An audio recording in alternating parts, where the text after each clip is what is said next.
Ya, minats tsamarati. Minats tsamarati. Oke. Nah, di sini ada alif lam. Nah, awalnya di sini al, ya kan? Alif lam, ini sukun alnya, lamnya. Minal tsamarati. Nah, ketika ada al bertemu dengan ta, biasanya pada mushaf Indonesia sudah pasti ada tasdidnya di sini. Ya. Jadi dimasukkan lamnya ini, lam sukunnya diabaikan. Oke? Ini diabaikan. Minal tsamarati menjadi minas tsamarati. Minas tsamarati. Oke, baik.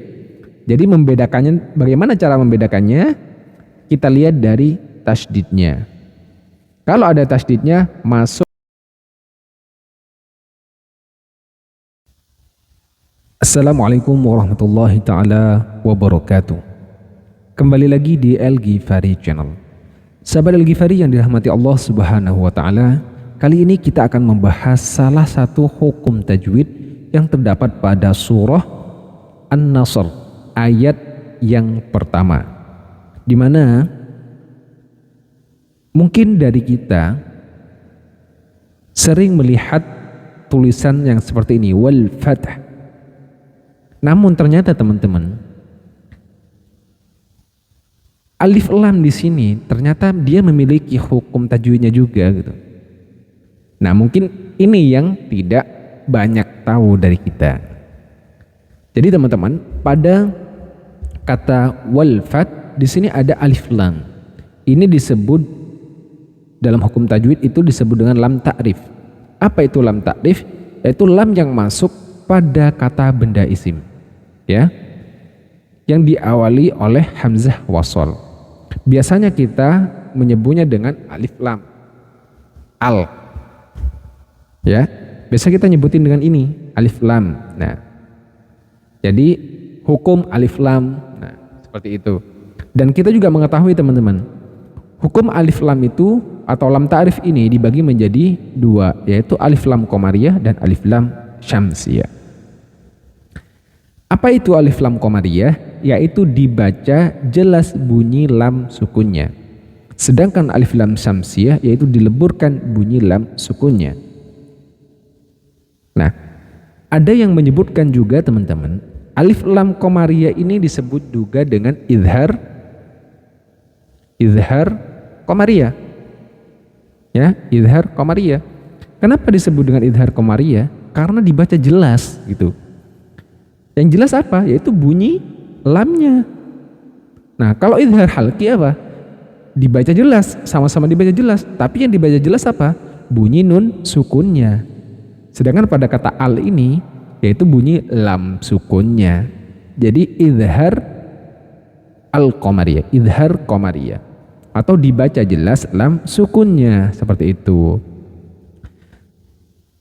Alif lam syamsiyah juga sama gitu. Alif lam syamsiyah itu juga bisa disebut dengan idgham syamsiyah. Kenapa disebut idgham syamsiyah? Karena dileburkan, ya, karena memasukkan atau mengabaikan bunyi lamnya, dileburkan bunyi lamnya kepada huruf setelahnya, seperti itu. Nah, bagaimana dengan idgham bi gunnah yang sama-sama ada idghamnya? Idgham bila gunnah, idgham bi gunnah, itu sama-sama meleburkan. Apa yang dileburkan di situ?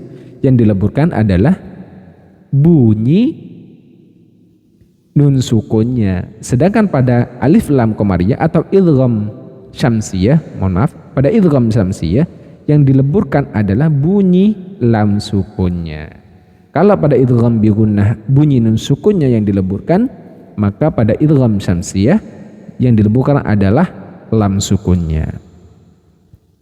Seperti itu teman-teman.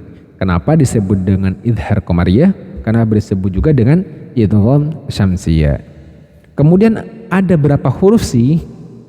Apa bedanya hurufnya antara izhar qamariyah, alif lam qamariyah dengan alif lam syamsiyah? Taib, huruf-hurufnya ini teman-teman. Ya, hurufnya ini.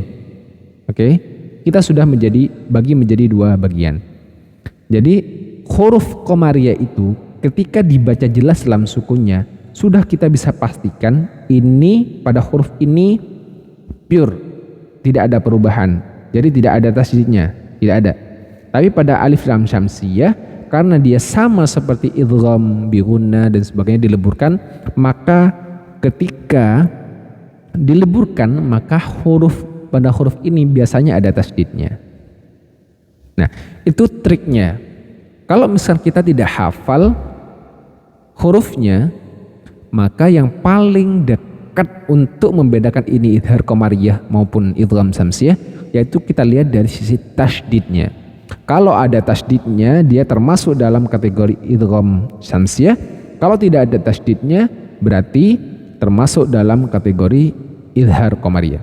Nah, pada kata atau pada ayat yang pertama ini, idza jaa nasrullahi wal fath, idza jaa nasrullahi wal fath. Nah, kita coba lihat.